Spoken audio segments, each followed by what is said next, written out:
As season 37 approaches, I thought, why not look at the Magic's history and see who would be part of the Mount Rushmore for the Orlando Magic through 36 seasons. Here is who I thought would be part of the Mount Rushmore for the Orlando Magic. You let me know what you think. This is the Orlando Magic Nation, your source for all things Orlando Magic on YouTube. For Magic fans, by a Magic fan. I'm Edwin Valentine, and I want to thank you very much for clicking on this video and spending a little bit of time talking Magic with me. If you're so inclined, do the YouTube stuff. Hit that like button, share this video, drop a comment below on who you think should be on the Magic Mount Rushmore so far in its history. And click subscribe. We're trying to get to 200 subscribers before the start of the season. If we look through Mount Rushmore, obviously there are four faces. I didn't really do a one-to-one comparison from the presidents to the Magic players. In the end, they kind of worked out just organically that way. So who would be the first guy? Who would be our George Washington, would you say, when it came to the Magic? It's the Shaq Diesel. I would say he'd be the number one guy on the Magic's Mount Rushmore, not only because he put the Magic on the map. Obviously, we had been around for a couple of years, but the Magic weren't cool. The Magic weren't an organization that was really in anybody's top 10 or even just anything of relevance, to be honest, until Shaq got here. Once we got lucky in that draft and we are able to draft Shaq, then it just exploded our popularity. Obviously, that goes to more of his personality and him being in movies and rapping and just being the way he was when it came to interviews and being a personality and all of that. He is the one that was the cornerstone that put the Magic on the map. So that's why he definitely has to have a spot on the Magic Mount Rushmore. And if you look at his stats, like he was short. It's one of those things that if you're an old head and you remember Shaq being on the team, you're kind of like, Shaq must have been here 8 years. He must have been here 6 years. Shaq was here 4 years.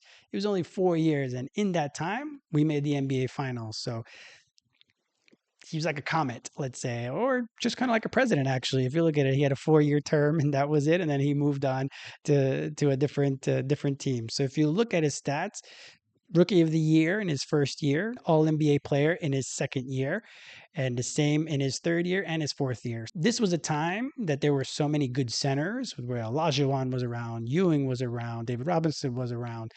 It was hard for him to be automatically on the first team All NBA. So he made third team All NBA in his second year, second team All NBA in his third year, and again, the third team All NBA in his fourth year. Those last 2 years, we made it deep into the playoffs. So that also was something that was very exciting for the city of Orlando because 5, 6 years prior, we didn't even have a team at all. So to all of a sudden come from not having a team at all, then a few years into it, we have this mega star. Now all of a sudden, Magic jerseys are fashionable in different pop culture things like music videos and in television shows and things like that. It was definitely a time that was cool to be a Magic fan nationwide because of Shaq. Now, if you look at the playoffs, in his second year, we were able to make the playoffs. The first year, we were so close to making the playoffs. We lost in a tiebreaker. So we ended up being in the lottery. And luckily, that's when we won the first overall pick the second time. And we're able to draft Chris Webber, who we then traded for Penny Hardaway.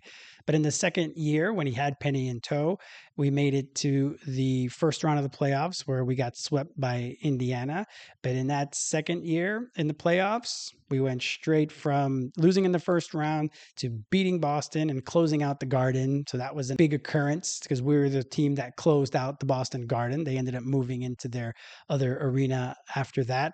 And of course, we beat Chicago and Jordan in the semifinals there. Now, yes, Jordan was coming back from baseball and he was wearing 45 and all that other stuff, but we're the only team to have beaten Jordan in the playoffs from 90 to 1998. So let's give us a little bit of flowers on that. Then we beat Indiana, who had beaten us in the playoffs the year before, in 7 games in the Eastern Conference Final. So, see, Indiana was a really good team at that time with Reggie Miller and Rick Smits and the Davises, and they were a good team. But then, of course, we got swept in the finals against Houston 04. Then after that, the year after, we made it to the Eastern Conference Finals again, where we met Jordan wearing number 23 and having played a full season, and they were the juggernaut. That was their juggernaut year. Obviously, they were juggernauts for many years, but that was like the year where they won. They broke the all-time record in games won, so they were definitely going for it that year, and we got swept with Shaq scoring still in the 27 points, 11 rebounds, 4 assists, 2 steals, 2 blocks if you round up. Even in that, you still lost 4-0 because it is what it is. It was the 90s Bulls. So we got them that one time. They got us the second time. And then poof, Shaq was gone, unfortunately for us. But even though he left 30 years ago, he still ranks in the top 10 in all these categories. He's sixth in points, third in total rebounds, third in offensive rebounds, fourth in defensive rebounds, fourth in field goal made, ninth in field goal attempts, second in field goal percentage.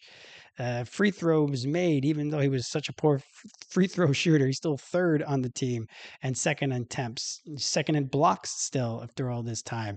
And then ninth in turnovers and personal fouls, and fourth in win shares. So such an impact that even 30 years later, he's still in the top 10 in all these categories. So definitely needing to be in the Mount Rushmore for the Orlando Magic, Shaquille O'Neal.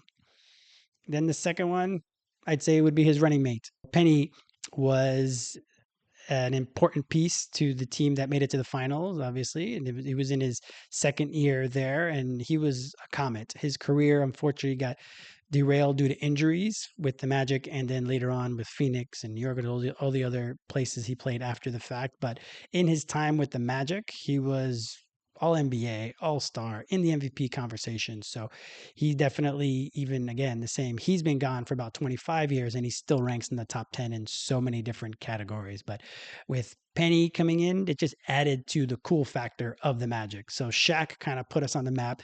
Penny put us over the top. There was the Chris Rock commercials with little Penny and Penny. Since Penny was kind of a reserved guy, he wasn't the most boisterous. He's the perfect accompaniment to boisterous Shaq, who Shaq's going to talk and he's going to be funny and he's going to be silly and he's going to do all that. Penny was a bit more serious, so it just really worked perfectly for the Magic, and their games played well together and their personalities mixed well, at least at the beginning. And we know what happened at the end, let's say. But if you look at his stats, or he won second in Rookie of the Year to Chris Webber that first year, but he was already in the top 10 in MVP voting that second year, made first team All NBA. Back then, the All NBA team was done by point guards, small forwards, small shooting guards, power forwards, centers. So Shaq, it was hard for him to break into the first team All NBA just because there was guys like Ewing, Olajuwon, and Robinson. So it was hard for Shaq to make it to the first team All NBA. But Penny, as a point guard, he made it to first team All NBA in his second year and third year. So he would have got paid with the extensions that they have now. But top 10 in MVPs in his second year, top 3 MVP in his third year, third team All NBA even in his fourth year.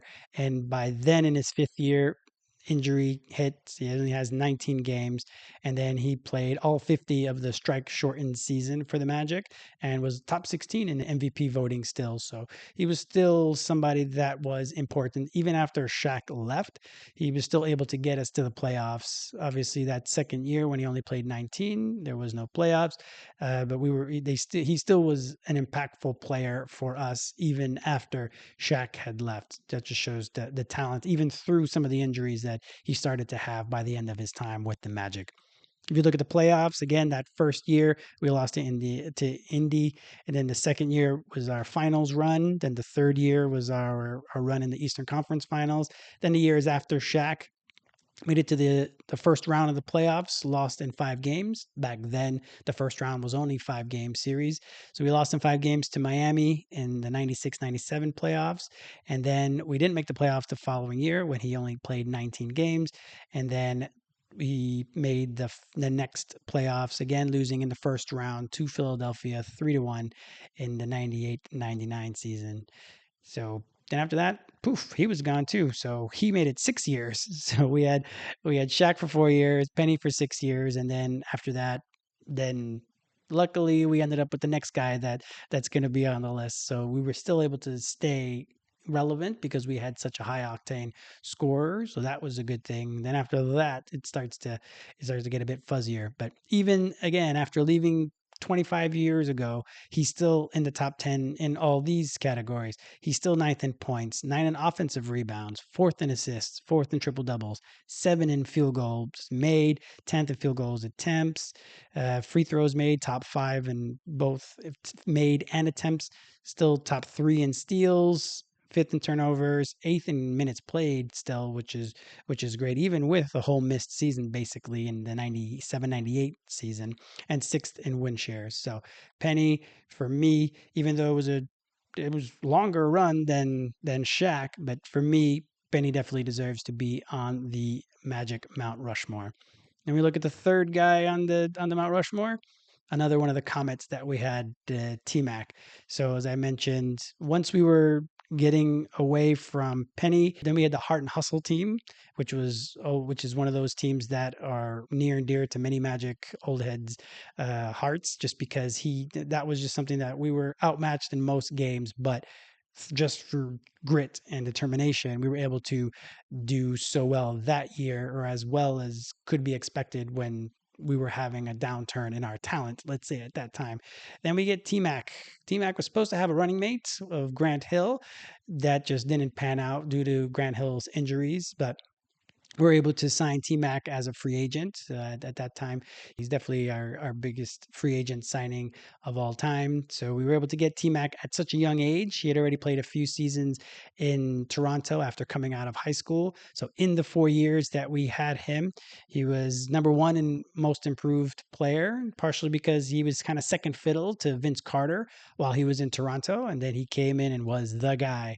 We were hoping he was going to be second fiddle to Grant Hill, but with Grant Hill not being around, he ended up taking his talents to the next level. He was top six in MVP first year, top four in MVP second year, top four in MVP third year, and a second team All NBA in the fourth year. So he wasn't lower than second team All NBA in all four of his seasons with us, and he made first team All NBA in two of them. So while we didn't have the playoff success necessarily that we did with Shaq and Penny, just because of like I mentioned, we were at a downturn when it came to overall talent on the team after the 90s. So the early 2000s just wasn't the period where we were stacked as a team. We had a uber star here. He was in a lot of conversations with the young Kobe at the time, even though Kobe was winning championships during this period.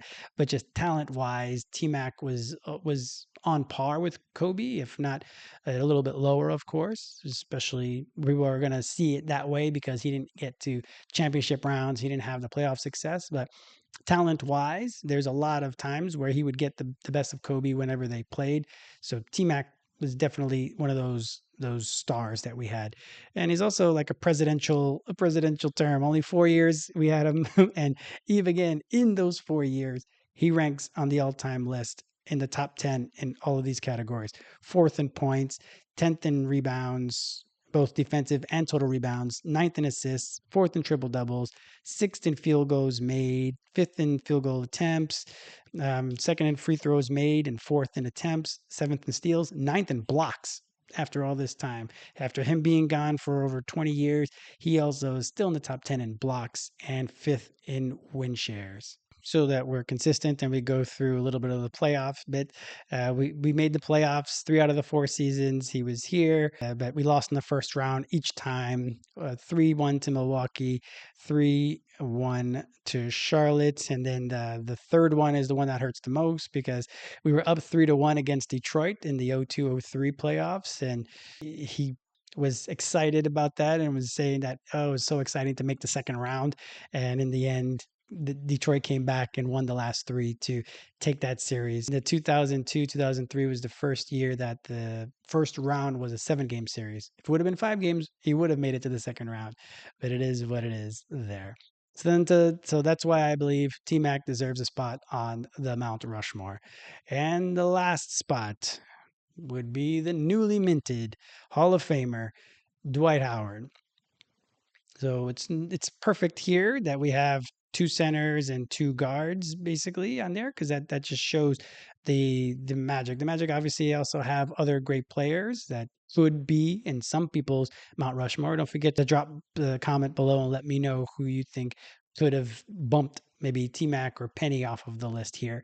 So we have Dwight Howard. Dwight Howard, if we look at that, so right coming off of the T-Mac era, which was pretty short-lived, we had another year of downturn, and then lucky again, we got the number one pick. So it was for the third time we got the number one pick.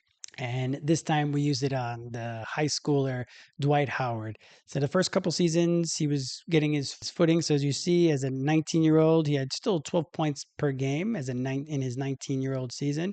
He was third in Rookie of the Year and also made such an impact that he was already getting Defensive Player of the Year award votes. And again, you see, he started to gradually get better at on offense. So by the time he reaches the All NBA status in his third season as a 21-year-old, he's third team All NBA there. And again, getting votes for Defensive Player of the Year and All Star considerations. Then he makes the big leap in his 22-year-old season in the 07-08 season. He plays all 82 games and scores over 20 points per game. Leads the NBA in rebounding with 14 rebounds a game. He's top 5 in MVP votes, top 7 in defensive player, all-star, first team All-NBA, second team All-Defense. We haven't had anybody that's just having such success at that point in his 22-year-old season. Then the following year is when we make the finals with him there. So 20 points per game that year. Again, leads the NBA in rebounding with, again, 14 rebounds, top 4 MVP voting, wins Defensive Player of the Year, All-Star, first team All-NBA, first team All-Defense. We haven't had a season like that where you won Defensive Player of the Year, top 5 MVP, first team All-NBA, and the first team All-Defense. And that's going to be the first of 3 in a row Defensive Player of the Years for him, as well as leading the NBA in rebounding the next season as well with 13. The next season has 14, and the season after that averages about 15 if you put them all together. So for his time with us, it was 8 years. So it's 2 presidential terms. Of course, as you saw with some of the other greats we've had who only had 4-year stints or a 6-year stint with Penny, him performing at such a high level for 8 years, that's of course going to have him high on the all-time ranks. So that's why he's number 1 in points for the Magic, number 3 in games, number 1 in all the reboundings, basically. He's 3rd in field goal makes, 4th in field goal attempts, 3rd in field goal percentage as well, which is great. 1st in free throws made, 1st in free throw attempts, 4th in steals, 1st in blocks, 1st in minutes played, 1st in turnovers, 1st in personal fouls, 1st in win shares. So he's obviously in the running. Some people might not say he's the best player in the Magic's history. I contend just with the statistical bits. We also made it to one of our finals runs with him. I contend he is the best Magic player of all time, especially if you add in all the accolades, top 5 MVP voting, looks like 4 times, as well as the top 7 voting there. First team All Defense 4 times, first team All NBA 5 times, another third team All NBA, All Stars galore. For me, he's the best player in the Magic's history over the long course. Like if Shaq would have stayed longer, Shaq's next 4 years were incredible as well. We likely could have had an opportunity to win a championship during that period if it wasn't for the Bulls as well. But I think Shaq, if you extrapolate his stats, Shaq would have been the better player in the Magic's history. But unfortunately, he didn't stay. He ended up leaving. So I would say Dwight is our best player of all time. If you look at the playoffs as well, if we just look real quick, lost in the first round in the first year, made it to the second round the second year, we made it to the NBA finals in that third time in the playoffs. Then again, we made it to the Eastern Conference finals right off of our NBA finals. That seems to be a pattern if you notice. And then we lost in the first round to Atlanta in a disappointing fashion, to be honest, in that 2010-2011 season. And then that's when all the drama started. And anyway, then we don't talk about that part. If it seems that everybody brushed all that stuff under the rug, a lot of people are happy he's in the Hall of Fame. He seems to be being brought back into the fold for the Magic. So all of that seems to been water under the bridge. Time has mended fences. We're all good in that. So I'd say definitely for me, he's the best player in the Magic's history of all time, just due to statistical measures, him how many awards he won, and also the playoff success. He had the same amount of success as Penny and Shaq, way more than T Mac. So maybe his highs weren't as high as Shaq, but he had his highs were pretty high and for an extended period of time. So that's why I have Dwight as the number one player and also needing to be on the Magic Mount Rushmore. So let me know what you think. Let me know if there was someone that you would rather have put in there. Obviously, with Shaq and T Mac only being on the team for 4 years, would you rather put a Jameer Nelson? Would you rather put a Nikola Vucevic? Like, who would you add and who would you take off?